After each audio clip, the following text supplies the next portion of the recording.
Connaissez-vous Jésus? Jésus, le Fils de Dieu, venu parmi les hommes pour leur faire tout le bien possible, a rencontré de leur part le mépris, la haine, jusqu'à être finalement cloué sur une croix. Mais il est ressuscité, il est vivant, il cherche le contact avec chacun de nous.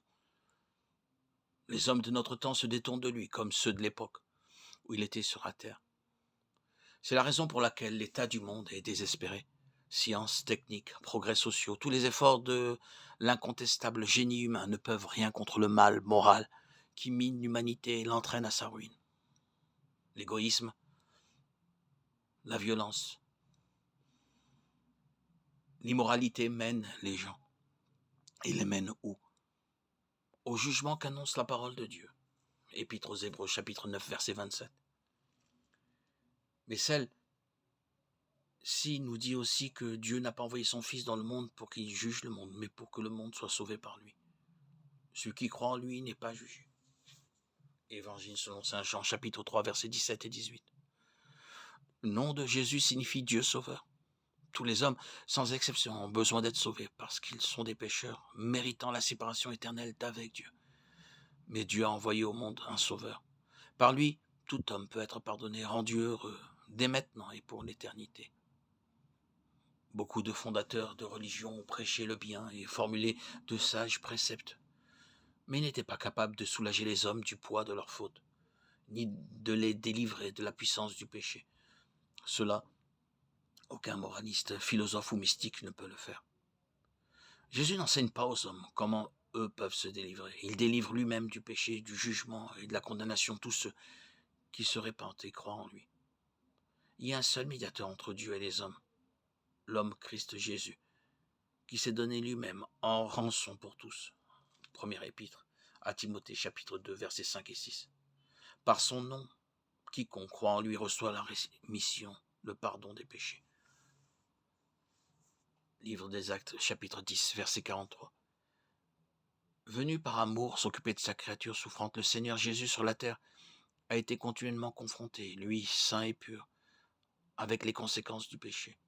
Il a été l'homme de douleur.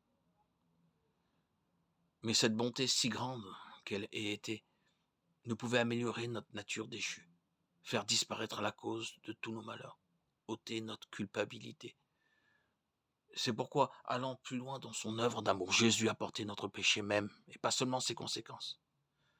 L'Éternel a fait tomber sur lui l'iniquité de nous tous. Ésaïe, chapitre 53, verset 6.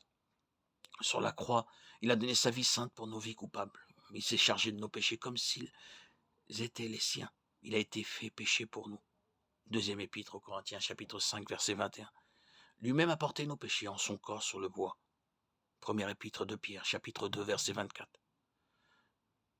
C'est pourquoi le Seigneur Jésus offre maintenant une délivrance complète. Il l'a acquise au prix de son sacrifice sur la croix. La refuserons-nous? Le monde poursuit sa route, comme si Jésus n'existait pas, comme si sa résurrection, sa seigneurie, son prochain retour n'étaient que pure imagination. Libre à chacun d'avoir ses idées, diront certains. Dans le temps présent peut-être, seulement, et c'est la raison de notre insistance, on ne pourra pas toujours être incrédule, hélas. Pour ceux qui ont voulu le rester tandis que la grâce de Dieu leur était offerte, il sera trop tard lorsqu'ils devront se rendre à l'évidence. Il n'y aura pas d'incrédule quand Jésus-Christ se lèvera, investi de l'autorité du souverain juge. Il n'y aura pas d'incrédule lorsque tout œil le verra, et qu'il sera demandé compte à ce monde de son mépris de Dieu. Il n'y aura pas d'incrédule lorsque les morts, ressuscités pour le jugement, comparaîtront devant le grand trône d'Apocalypse, chapitre 20. Il n'y aura plus d'incrédule en enfer. Mais il y aura dans ce lieu terrible l'éternel regret d'avoir méprisé la grâce de Dieu. Justement, cette grâce qui vous est offerte aujourd'hui, voici c'est maintenant le temps agréable, voici c'est maintenant le jour du salut. Deuxième épître aux Corinthiens, chapitre 6, verset 2. Dès aujourd'hui, acceptez, accueillez le Seigneur dans votre vie. Accueillez-le comme votre Seigneur et Sauveur. Lui seul peut vous accorder la rédemption dont vous avez besoin, peut vous racheter pour vos péchés.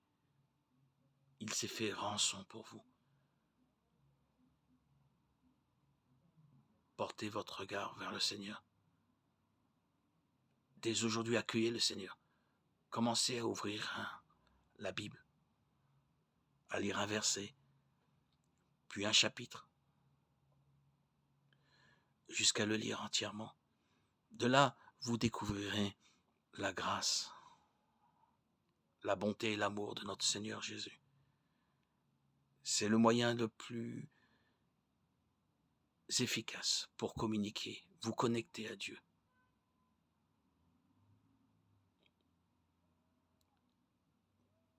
Votre cœur de pierre deviendra cœur de chair. Vous serez facilement, une fois fidélisé à la lecture de la Bible, en connexion avec lui, à tout moment de la journée et en permanence. Vous vivrez sa présence.